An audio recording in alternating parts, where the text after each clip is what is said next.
Okay, I'm reading your responses right now, so can provide some commentary. Yeah, definitely in the same boat. Didn't have water at my place, and I didn't have like a reliable source of electricity either, and it was a little bit scary.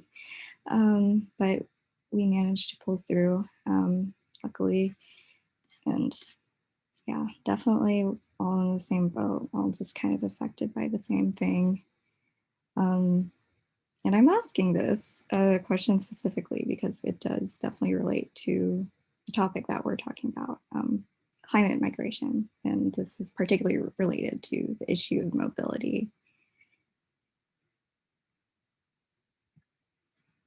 Okay, I've stopped my share and we're switching to presentation.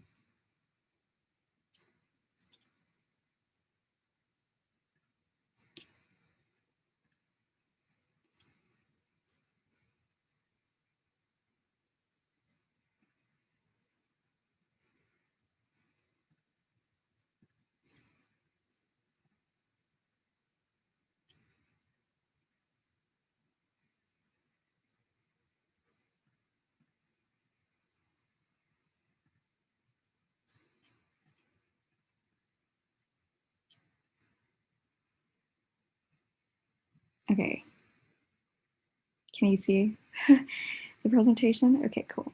So yeah, welcome to our March event on climate migration and the real costs of climate crises. Okay, so a little bit about the Environmental Justice Collective. We are an organization under the Campus Environmental Center, which is one of the oldest environmental orgs at UT. And we've done various activities to recognize and educate others about different issues under environmental justice, particularly about race, class, gender, and ability.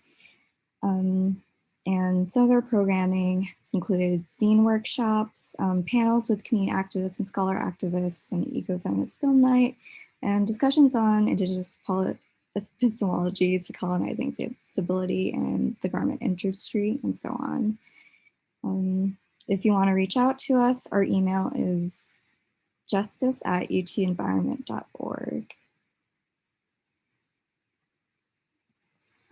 Okay, I have another poll. If Triki, if you have that already on your account. Yeah, I forgot how annoying Zoom is about copying and pasting in chat. And also, hello, I am Shrikri, the other co-lead for the Environmental Justice Collective. And I'm going to be dropping a URL in the chat. And if you click on that, we'll just be taking you like a poll everywhere. You can, if you were here earlier, just like answering the same questions like you did for the winter storm. And I will share my screen so you guys can see the responses come in.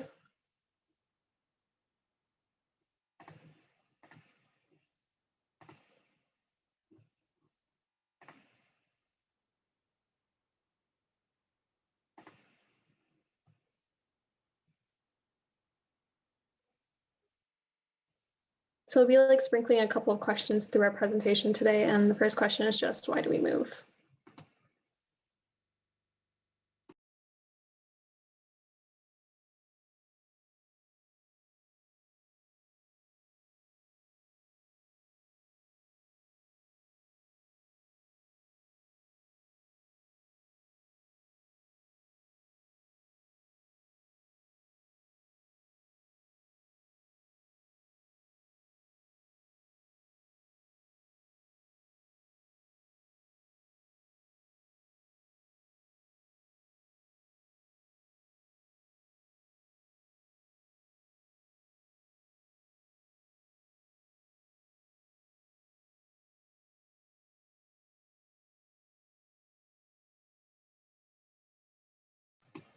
Okay, there's not a lot of us here, so I'm going to guess we can move on. Serena, did you say you had a follow-up question to this, or do you want me to move on to the next question? Oh, I don't have a follow-up question. I just wanted to like gauge y'all's responses about like what y'all think about when you think about moving to another place. So yeah, I see here affordable and economic as two big words in this word cloud. And yeah, definitely a big reason why a lot of people move, especially nowadays with the rising costs of real estate in Austin, especially. Lots of people are moving around to be able to afford living. Oftentimes paying rent is super expensive, especially in urban areas. So you definitely see a lot of people moving out to more rural areas around the US. But if we're talking about, say, a lot of developing countries in the global South, you also see lots of migrants from that country because maybe their economic system doesn't really support what industry that they're in, or their economy is mainly focused on exporting labor. So there's like an economic sort of incentive for people to move. Yeah, do y'all have any other thoughts on that?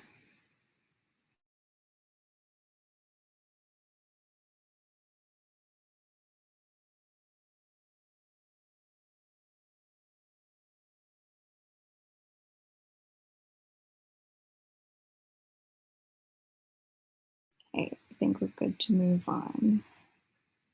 It's 6:15. Oh, sorry.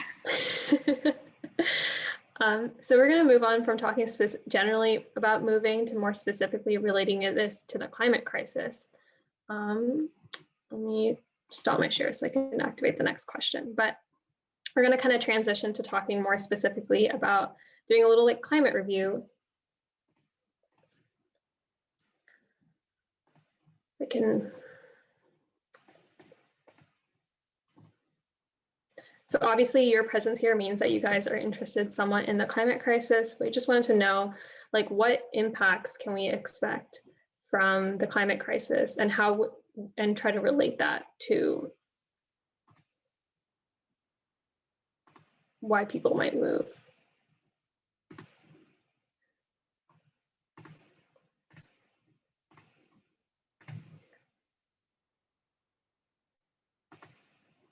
All right, so this is the next question.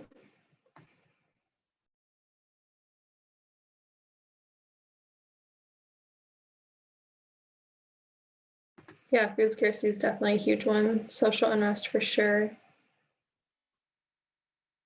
Natural disasters, yeah, that's partly what we're going to be talking about today.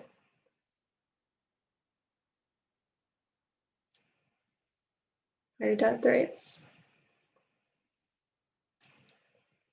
Does whoever put this want to expand on that a little? Like, what specifically about these environments makes them inhabitable?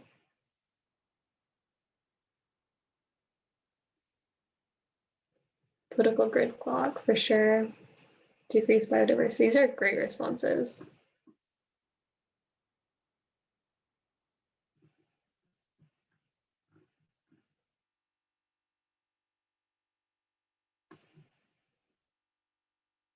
Unbearable temperatures, water shortages.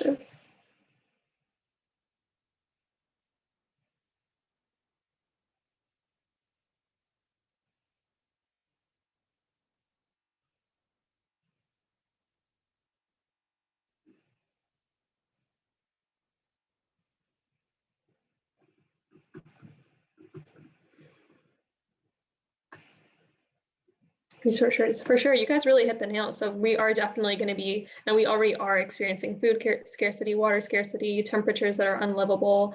We're noticing biodiversity decrease, but we're going to focus a little bit more on the human impact. And it looks like you guys are doing a great job with that as well, with like political gridlock, higher death rates, and social unrest. So Serena, I'll let you take over and get back to the slides with that.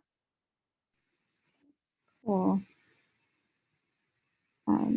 Not to see, we do have a human, or y'all recognize the human dimension of migration, specifically climate change induced migration. And oops, see if I can share that window.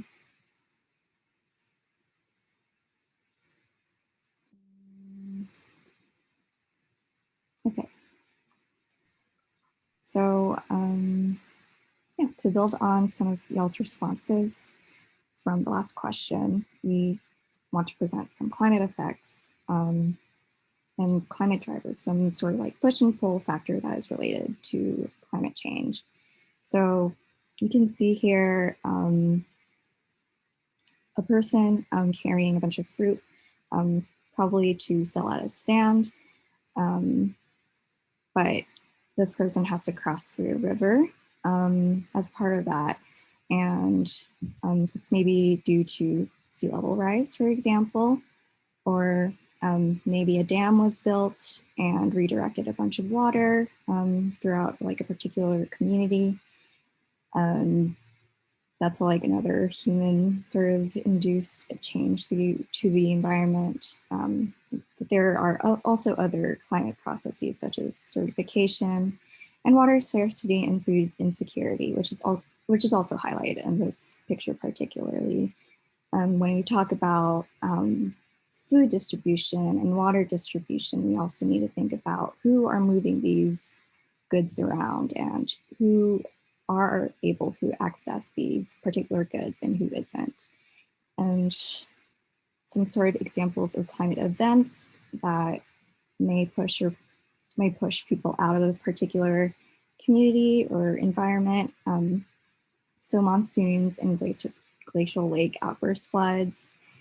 And I guess like somewhat related, we're seeing so, well, I did already mention sea level rise, but definitely want to highlight the fact that large chunks of Antarctica are breaking up as we speak.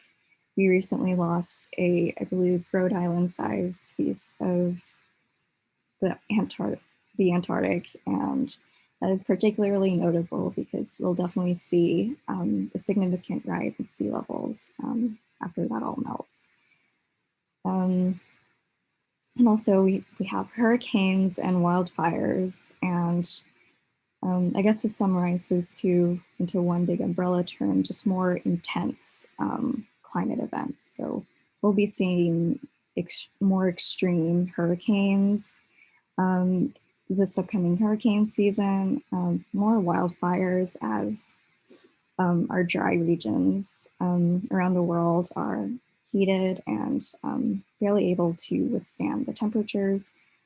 And we'll also see, as we've seen before, more intense weather storms that are winter related. So yeah, definitely what we experienced here in Austin and Texas was unprecedented at a personal level, but also clearly with the sort of structural inequalities and structural problems that we have regarding our energy and infrastructure system. Yeah, and so with these two types of climate drivers, they actually lead to like kind of different climate migration. So the climate processes, as you can kind of tell from how Serena was describing them, they're kind of more like a slow onset changes. So they're gradual and it's kind of like, okay, we can stick this out. It's just a little bit warmer or just sea levels are just a little bit higher. And as it keeps accelerating, then people are like, okay, well, we have to leave. And climate events are going to be more sudden, like more like we can think about like with the snowstorm or like wildfires, like you just leave immediately. It's either you do or you don't. And after Hurricane Maria, for example, 130,000 people left Puerto Rico, 200,000 left because of the hurricane, and then about 130,000 never returned just because the conditions there were just so bad. And that obviously greatly impacts the country and how their workforce. So that's something we have to think about.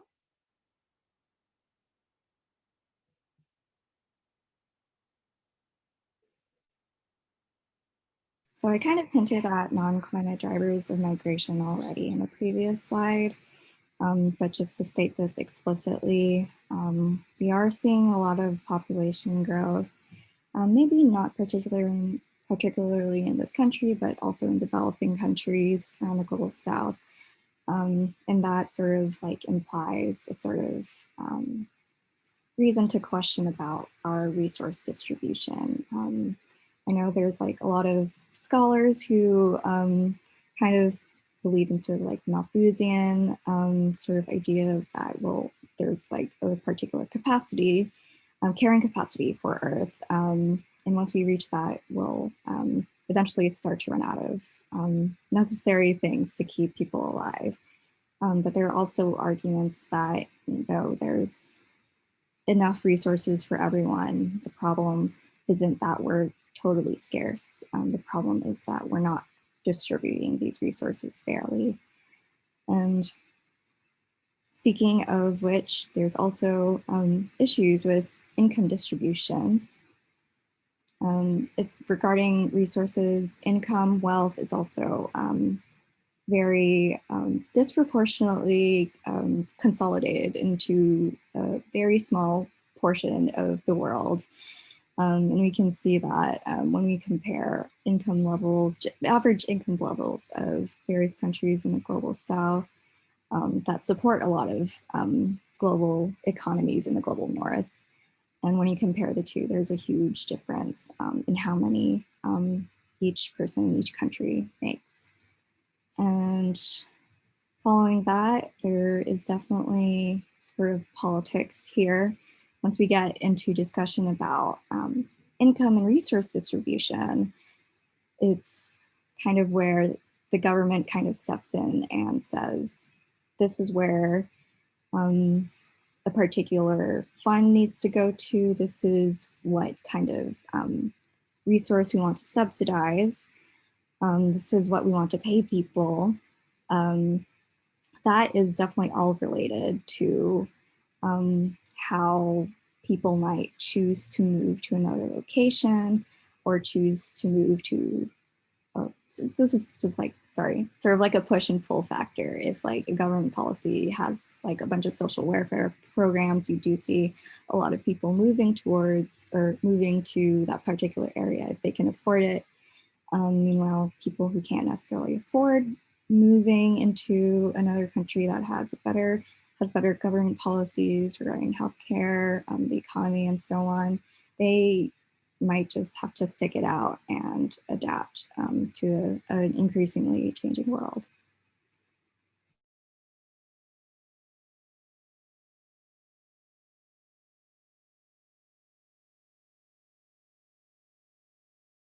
Okay, so I think we sort of answered that question already, but I do want to know y'all's thoughts and kind of like what you think of specifically when we talk about climate migration in the context of politics and economic systems.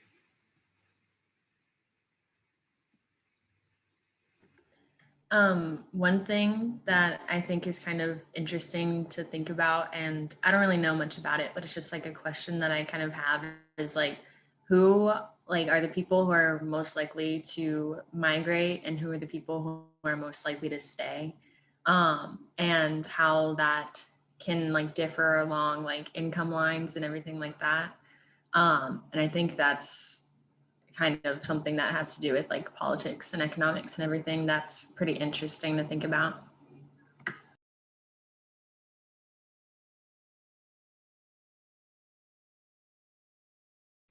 Yeah, definitely.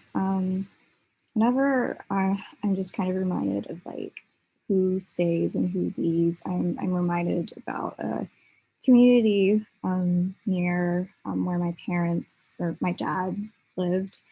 I believe it's like part of the northern part of the Philippines. And as you know, the Philippines is composed of many, many islands, 7,000 islands. And it's beautiful, but there's also consistent issues with monsoons, flooding across the entire country. And you can see that with the way that a lot of Filipino communities in that country will weatherize or sort of adapt to those particular conditions. But on the other hand, as these events become more and more severe, we're also just seeing the limits to which folks can adapt to that particular climate and weather.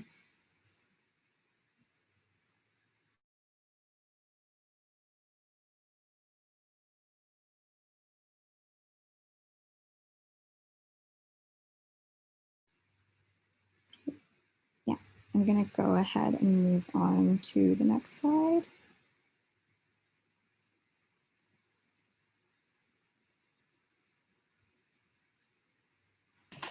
So there's a couple of things that migrants go through when they actually migrate to a new area.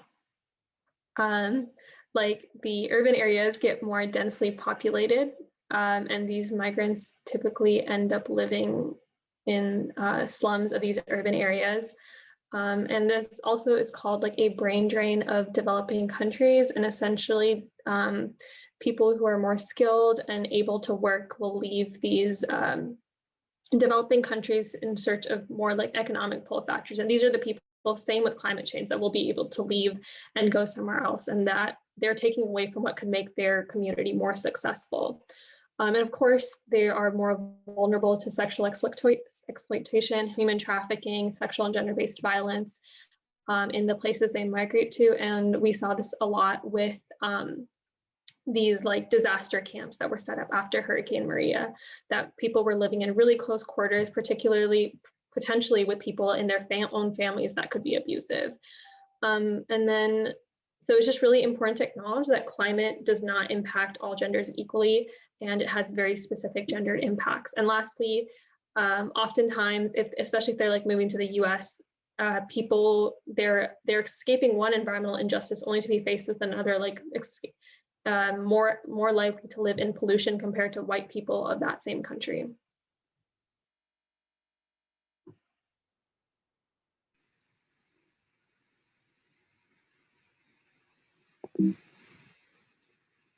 Okay, so definitely related to migration in particular.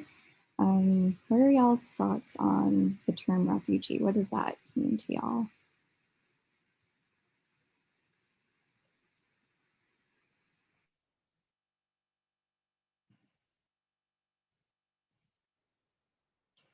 Should I share the poll? Yes.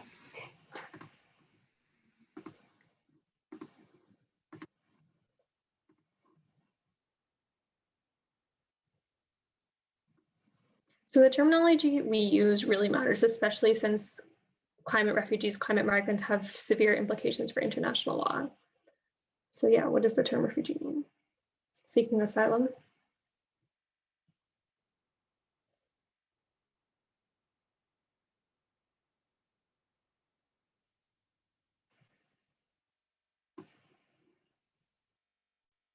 To seek protection and shelter from danger. Refugee is the one who seeks said protection. That's good. Someone who is forced to leave because of the circumstances in their home area. That's good. Really getting at the forced aspect. It's really not voluntary. Unroofed.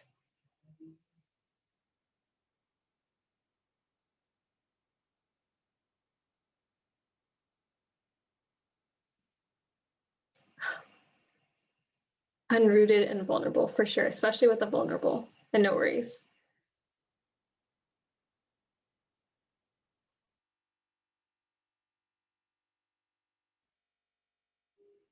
Okay, these are great responses. I'm gonna let you go back to the slides, Serena. We can talk a little bit more about fleeing uninhabitable communities. Yep, exactly. They can't leave, they're forced to. The places they were are uninhabitable, and they're seeking asylum.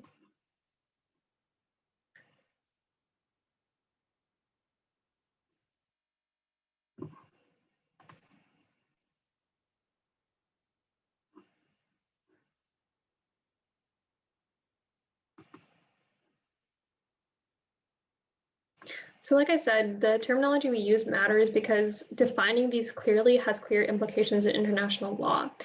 And so there's little debate on whether to call them climate refugees or climate migrants.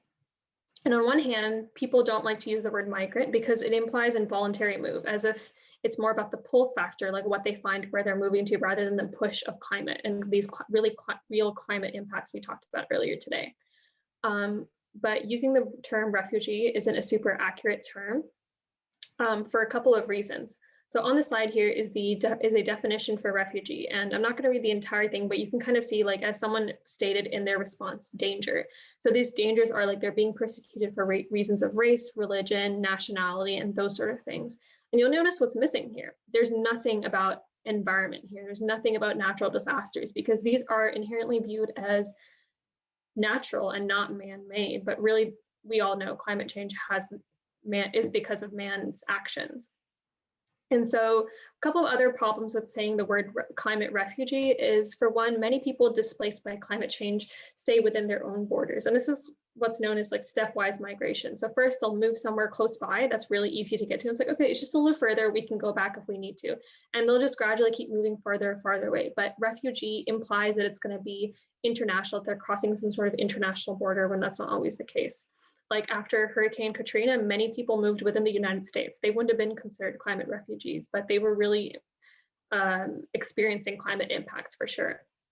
And another problem with using the word refugee is it implies a right to return to their homeland where they were from, but that's not going to be a possibility if like the sea level rises, there's nowhere to live there. So of course, there's no good alternative. So people say climate refugee, some people say climate migrant. And just keep in mind what the different implications of this is. And there is work being done to actually solidify a term and include this and get people proper protection, but very, very few countries have actually included migration as one of their concerns for refugees, or migration as an adaptation towards climate change. It's seen as a failure of climate change adaptation, not a form of it.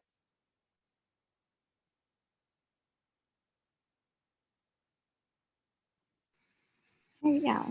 And I guess to like basically sum this up, the idea of like, I guess going through these semantics and different meanings is to just sort of like dig a little deeper when people talk about climate-induced migration, and that it's not really natural to have extremely hot weather up in the north, and it's not natural to have a huge winter storm down in a place where there are deserts.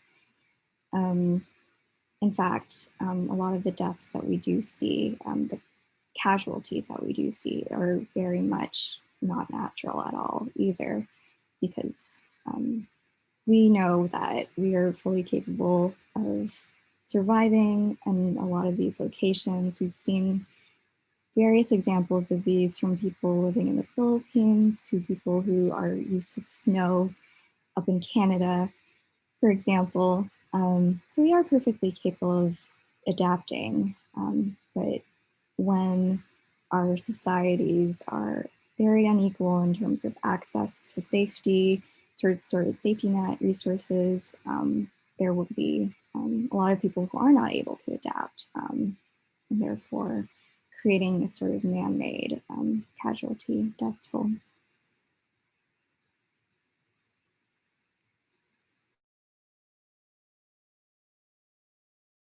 Okay, speaking of which, yeah, I wanted to like talk a little bit about this because although I definitely wouldn't consider Ted Cruz to be a climate migrant, I think this like particular picture and the action that he took during the winter storm really highlighted just something important about mobility and in dealing with climate crises in a time where there are more and more severe weather events. So Ted Cruz and his family, as most of you might already know, booked a flight to Cancun to escape the weather. But on the other hand, we're seeing multiple days of snow and ice. The winter storm has caused quite a significant number of casualties around the state. And this headline says it all: winter storm's death toll rivals Harvey, with counts still rising from hypothermia and carbon monoxide. And it's a little bit jarring to see that, especially if you've lived through Harvey and kind of experienced that yourself, and just knowing that this winter storm really harmed a lot of people, and really is setting sort of precedents about like what we should be expecting from our political leaders. And yeah, and I just wanted to mention also that I'm definitely not expecting like more and more people to, I don't know, die or whatever. Hopefully not, but I'm still seeing people without water around Austin, particularly those who aren't part of probably like the more urban areas of Austin with access to water for the most part.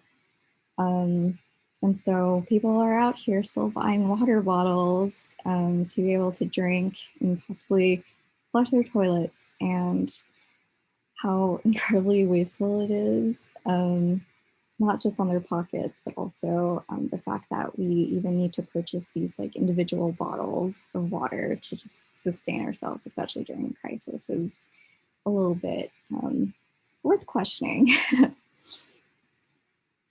And so yeah, if y'all kind of follow the news here, I just wanted to bring the question to y'all about like what y'all thought about this.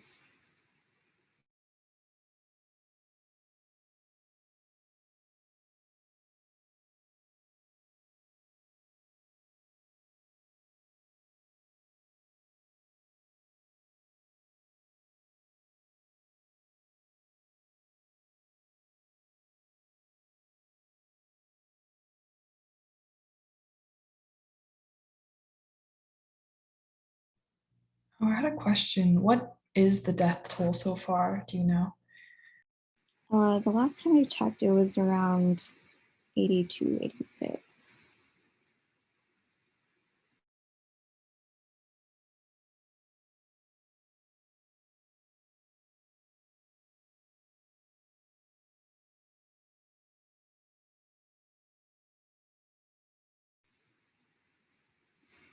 I didn't really get to find like more information on sort of like our statewide power grid, or caught like just a useful like graphic or whatever to show like how our power grid is laid out. But it was only very recently that many of us realized that we had a power grid totally separate from the United States. And that definitely shocked a lot of people, at least like, especially in my circle, people like who write news columns for a living didn't even know that this was a thing. It definitely woke up a lot of people, and lots of people definitely were mad. Not just that Ted Cruz moving and refusing to deal with the situation at hand, but because they've kind of found themselves in a power grid that isn't weatherized, much less regulated to a certain standard by the federal government. And I guess that's another thing to highlight in terms of how this winter storm became such a catastrophe for many others.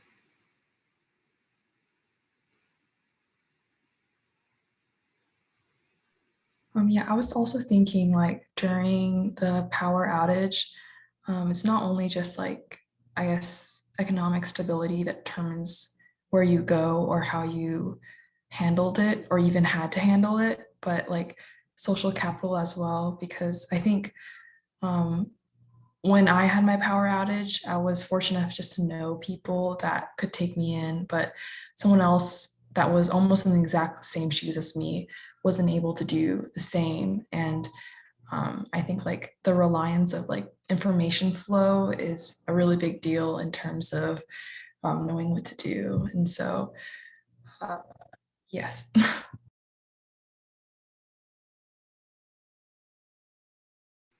Yeah, I totally agree. Honestly, I'm lucky to live in a co-op, and we took care of each other here, and we survived it.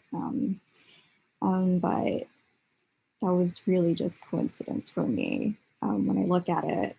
And I definitely, like, we were also kind of involved with distributing water and supporting mutual aid groups around the community.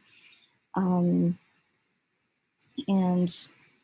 we communicated with other co-ops about like if they needed water, or if we can give water, or if they can give us some food or water to last us out the week or so during the winter storm when everything was basically closed.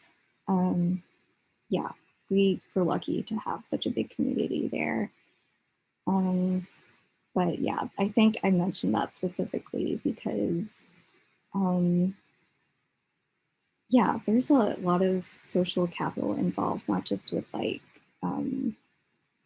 sort of like finding yourself in the right place in the right time, but also when we talk about like resource distribution and how like mutual aid groups and nonprofit groups can only go to certain communities to a certain extent, limited by people, the resources they have. And that's sort of when there's sort of like a call for our government, our state government, our elected officials to really recognize the systems that are causing a lot of us to have to really rely on each other for resources, especially when we're very limited ourselves in terms of accessing resources to begin with.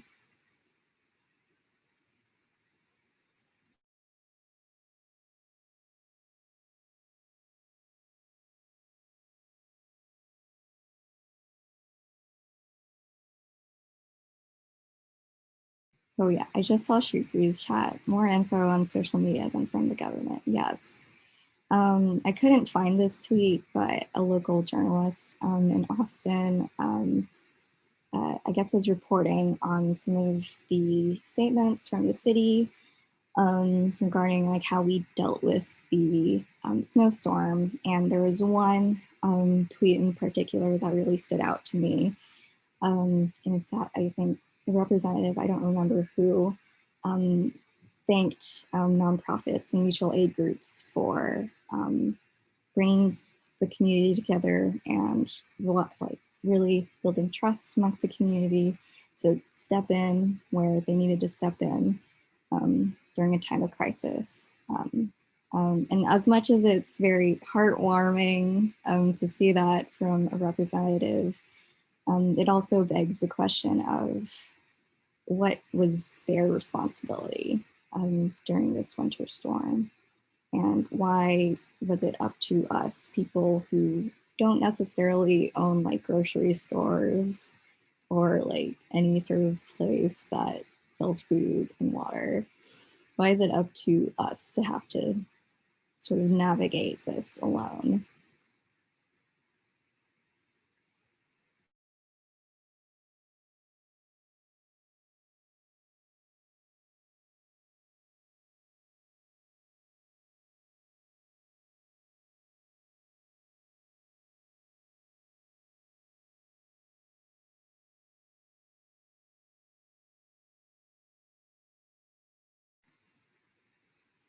Yeah.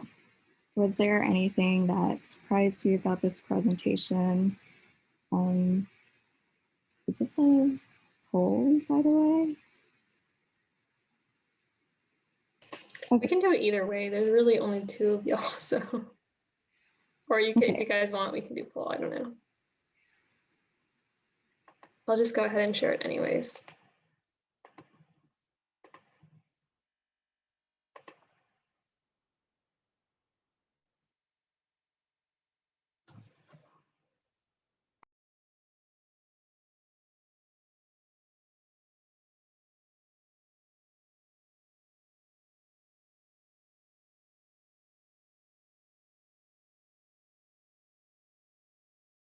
This question is just kind of to like get your like general reflections on this presentation. If nothing is surprising, that's also fine. But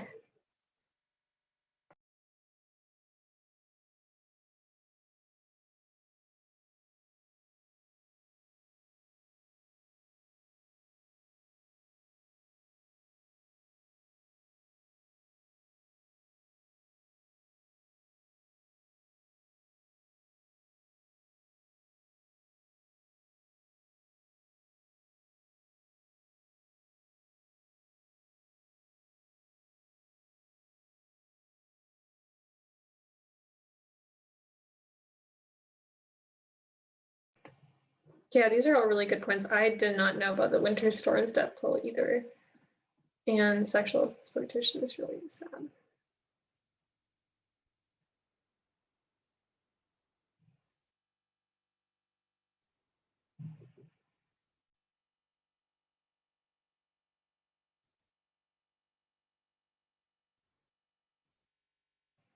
Yeah, that's a really good point. Naturalizing catastrophes versus the underlying systems of inequality, like how the impact of hurricanes really depends on the government response, their evacuation plans, healthcare that people have access to, and those aren't natural occurrences or things, I guess.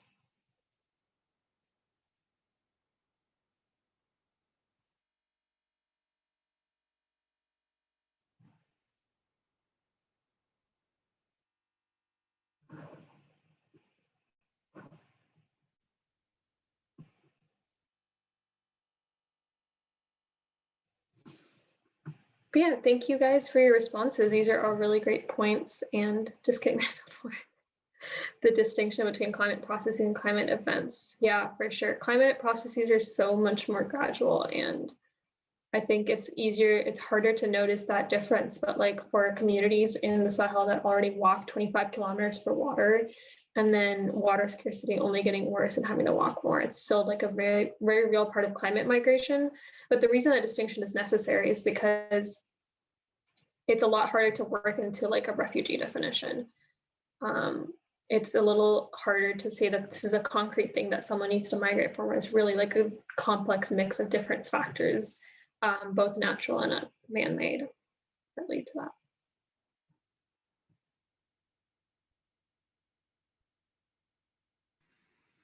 Okay, so I guess before y'all go, I just wanted to plug a particular organization that is very much mission oriented to what we've talked about here in this presentation, and it is Workers Defense Project. Let me see if I can screen share their website.